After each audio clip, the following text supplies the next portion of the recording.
Guys, এটা হলো আমাদের রুম ট্যুর। সো প্রথমে আমাদের আছে হলো এখানে দুটো ডাবল সাইজড বেড। এখানে মামি বসে, এখানে আমি বসে, এখানে মামি বসে আছে, এখানে বাবা রেস্ট করতে। এখানে একটা চেয়ারও থাকে, আর আপনি যদি চান তাহলে আপনাকে এক্সট্রা বেডটা দেবে। আর ওখানে আছে হলো কি বলে ওটাকে, টেলিফোন আছে, ছোট্ট টেলিফোন। আর এখানে আছে হলো টিভি, যেখানে চ্যানেল চলে, অনেকগুলি চ্যানেল চলে, আমার দেখছিলাম কালকে। এখানে সব অ্যামিউনিটিস কিটগুলি আছে, যেটা আমরা ভেঙে নিয়েছি, মানে আমরা হয়ে গেছে আমাদের।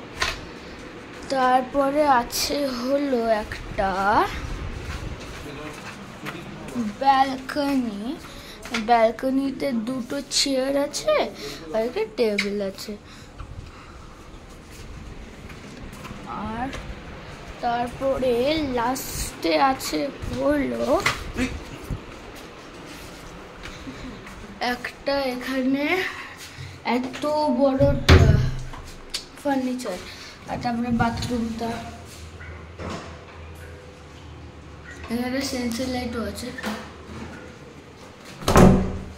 সো আজকের জন্য এটুকুই, বাই বাই।